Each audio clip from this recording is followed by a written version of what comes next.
Welcome back to Chessbox Worldwide, the game of the day played during the 2025 Uganda Open between Grandmaster Timur Gareyev and IM Emojong Elijah. Emojong Elijah is an international master from Uganda who was awarded international master title in 2013, becoming the first international master in the whole of East Africa, and has won various tournaments like the 2022 Genocide Memorial Chess Tournament in Rwanda, being the silver medalist at the Uganda Open, and also known for beating Grandmaster Sartorius Limaz at the World Chess Olympiad in Turkey 2012. While GM Timur Gareyev is a grandmaster from Uzbekistan with an American heritage who has a FIDE rating of 2558, his highest FIDE rating was 2682, which was achieved in February 2013 when he was ranked number 68 in the world. Gareyev is known for his blindfold chess skills, having broken the Guinness record of the most consecutive blindfold games played. He has won multiple tournaments including the US Open in 2018 and the Uganda Open in 2025. Ladies and gentlemen, welcome to the center of African chess. In the white pieces, GM Gareyev opened the game with 1d4 and knight f6 from IM Emojong Elijah, c4, e6, and after knight comes c3, Emojong decides to go ahead and play. And now in this position, there are so many continuations which can be seen in this position, but however, GM played bishop g5, pinning down the knight, preparing to go ahead, put the queen on c2, pawn can come on e3, bishop can come on d3, then long castling from the white side. But let's see how the game goes. Emojong went ahead to play knight b d7. GM played c takes d5, e takes d5. Knight takes d5 is an absolute blunder. In case white goes ahead and plays knight takes d5 because of the pin, then this is an absolute blunder because black can just play knight takes knight on d5, giving up the queen. And in case of bishop takes queen, then bishop b4 check, and white has put queen d2, and I can tell you the rest can be history. Let's go back. That's why in this position the GM played e3, defending their pawn and also opening up for the bishop to sit on d3, queen can sit on c2, and then long castling from the white side. IM Emojong went on to play c6, strengthening the pawn in the center.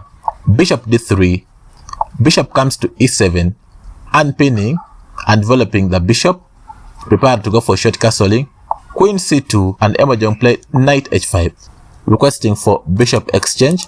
There are so many ways on how white can proceed, either exchanging the bishop or either going ahead to play pawn h4. GM played h4, which is very powerful, giving up a pawn so as to open up the h file. So we see bishop takes g5, h takes g5, and queen takes g5.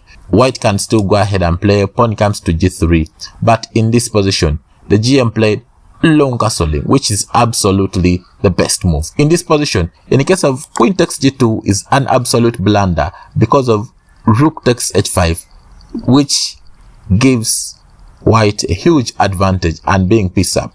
That's why after long castling, IM Emojong Elijah first of all played g6, defending the knight which is on h5, and now is all ready to take the pawn which is on g2. The GM went on to play knight f3, but however bishop e2 should have been considered. For example, after bishop e2, the bishop is attacking the knight which is on h5. Remember, the bishop and the rook are all eyes on this knight.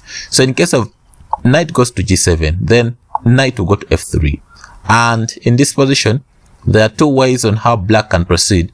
Black can proceed with queen e7 or queen takes pawn which is on g2, which is an absolute blunder because in case of queen takes g2, this one is going to lose the queen in the next three moves. For example, after rook comes to g1, queen takes pawn which is on f2, then knight comes to d1, then the queen is a goner. Let's go back. After knight f3, in case black goes ahead and plays queen e7, then you can proceed by playing g4, and after h5, rook g1, knight f6, knight comes to e5, and after bishop comes to e6, queen f4, knight d7. The game is still equal. Let's go back. After g6, the GM went on to play knight f3. Knight h3 should have been considered. For example, knight h3, then we would see queen takes g2, which is mistake because of queen e2, trapping the queen in the next move, which is rook coming to g1, and I can tell you the queen is going to be a lost piece. Let's go back. After g6, GM played knight f3, hitting on the queen and giving up the pawn, which is on g2. We see queen takes pawn on g2, and then we see queen e2.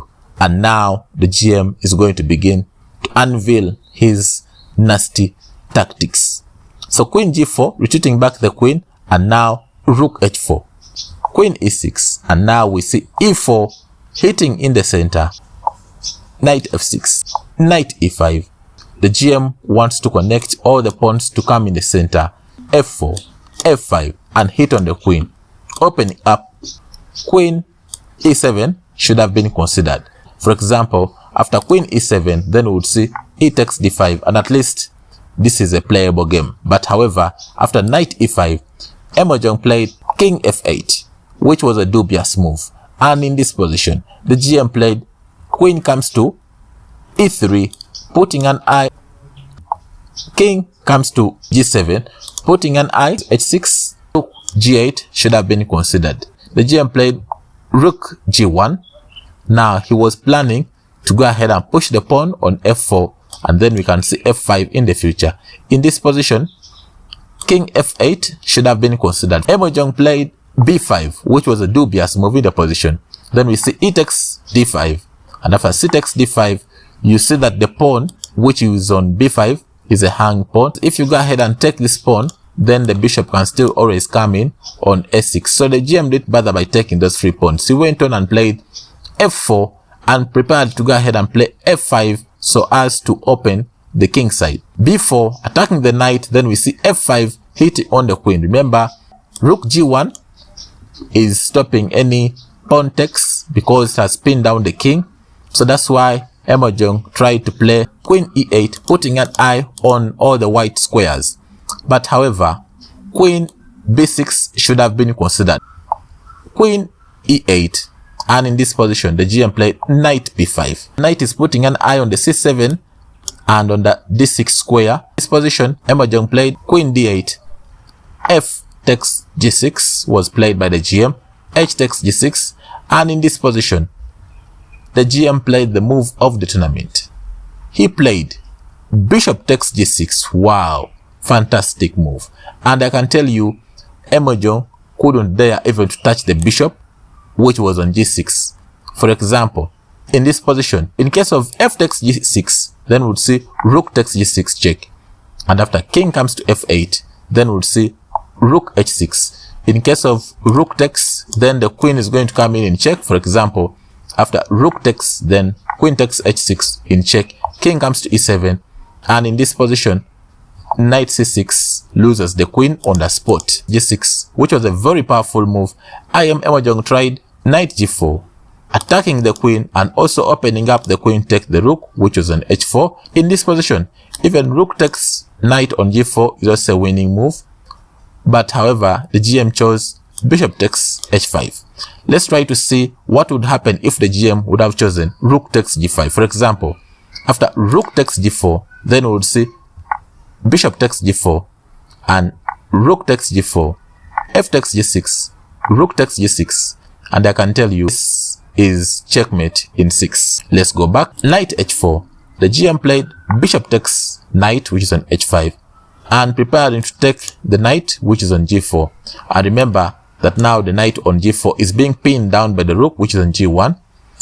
IM tried queen takes h4, winning the rook, and now we see bishop takes knight on g4. In case of when a bishop takes, then we would see rook takes bishop, checking the king and also winning the queen, which is on h4. So IM tried to play king comes to f8, then we see knight d6. You see that now the queen and the knights can be connected on the pawn, which is on e8 check, in case of any discoveries of knight check. So it means black is going to be suffering in this game. So in this position, Emojong tried bishop takes g4, and we see rook takes g4. We see queen h1 check, rook comes back to block the check, queen goes to h3 requesting for an exchange, queen comes to f4, and after queen h6, pinning down the queen and planning to exchange so that he can go in a fighting game. In this position, the GM played knight g6, and this is checkmate in 30. And in this position, IM Emojong Elijah resigned the game, and there was checkmate in 25 moves. For example, after king comes to g8, then we would see knight takes rook on h8. Remember, the king can't even take the knight which is on h8 because the queen is hanging on h6. So the king is forced to play, king comes to h7, and now after queen takes h6, king takes h6, knight takes f7, you can see that white is 2 pieces up against black with only a rook, and is checkmate in 26. Thank you so much, and I wish you the best of luck in your games.